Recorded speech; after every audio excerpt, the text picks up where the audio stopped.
IEC Vice Chairperson Commissioner Janet Love will this morning formally announce findings on objections received against candidates nominated for the 2019 National and Provincial Elections.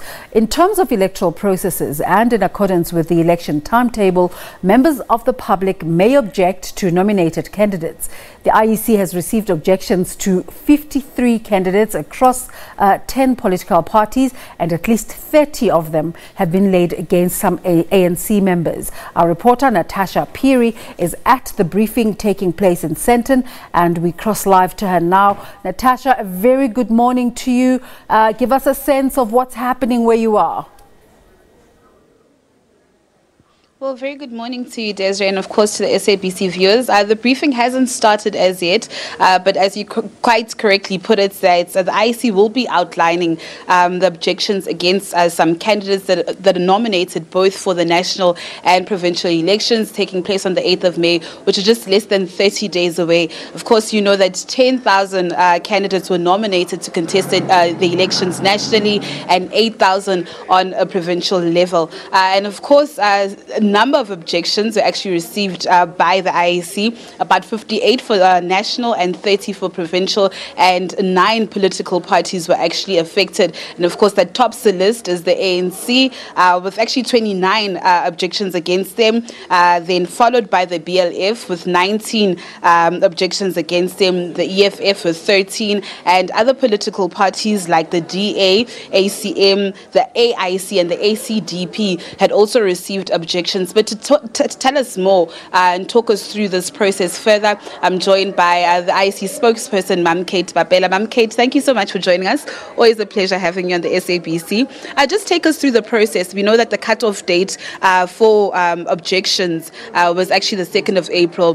From now, what actually happens? What will happen in a few minutes, the Commission will address the media and South Africans in terms of what has transpired between when South Africans had an opportunity to send objections to the Electoral Commission, and then therefore the process that has ensued from there. That means that today we'll issue out the process in terms of what is the outcome of the objections from the public in terms of the list of candidates that were submitted to the Electoral Commission. And just for clarity, can the list now be changed after today? What we'll do as part of the press briefing, we'll look a bit in detail in terms of what can be done and what cannot be done, almost like your do's and don'ts in terms of the actual process. Because remember, this is a very legislated process, and also the other processes that can still continue post what the Electoral Commission has already done. So therefore, let's maybe in a few minutes go through the details and ensure that everybody understands what's supposed to happen. Yeah. So a number of objections were received by the IEC. Can you tell us the reasons behind those objections? Not at the moment, and until such time that perhaps we go through the press briefing and go into detail in terms of what were the names of political parties, as well as the numbers of objections received, and then how the IEC has dealt with those objections, as well as the way forward in terms of where to from here.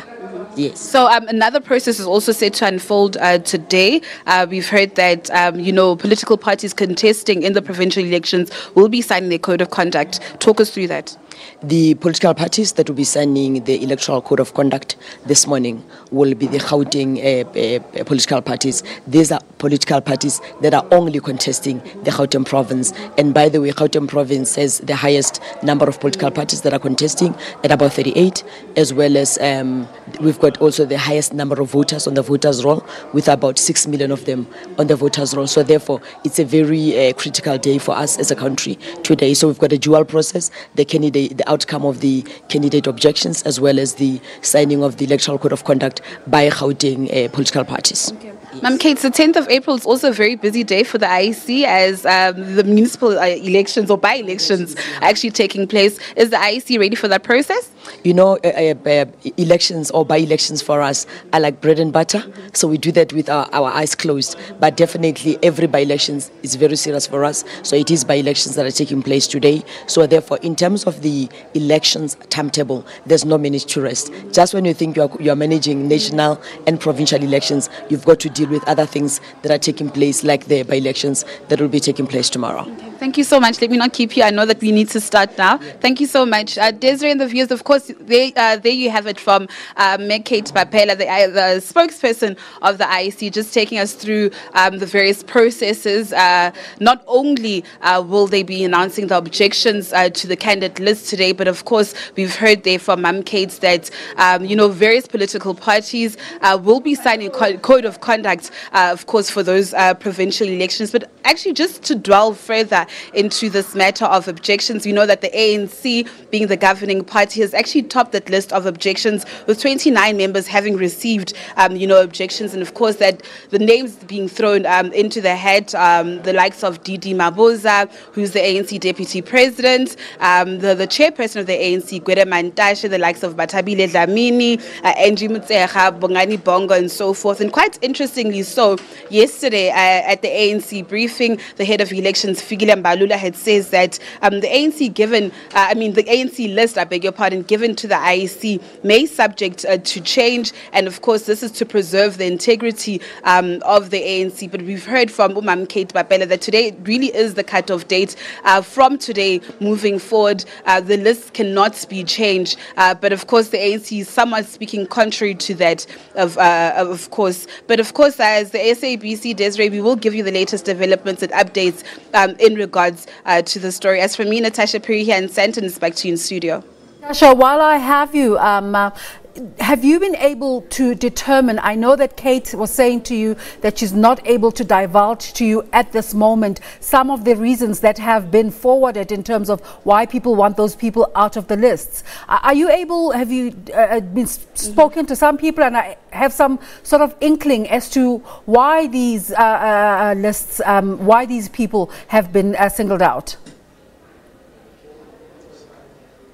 Well, in terms of the ANC, there have been reports, and some of the reasons that have actually been cited why the public had actually objected to some names on the list are, allegations of corruption, and we've been hearing that through the State Capture Commission. Others are allegations of fraud, of theft and rape, and these are the only allegations we've managed to actually determine so far. But yesterday I called the leader of the BLF, Andile Ngulitama, and he also said that he received objections against him and Lindsay Marsdorp. And of course, this is because, the BLF is quite a controversial party. Just not so long ago, the FF Plus had actually taken the BLF to the Electoral Court to have them deregistered with the IEC for comments that they've been making in the past. So these are just some of the reasons we've managed to actually establish so far. But of course, we will pose that question to Commissioner Janet Love as she announces, just later on what processes the IEC will be taking thus far in terms of the list.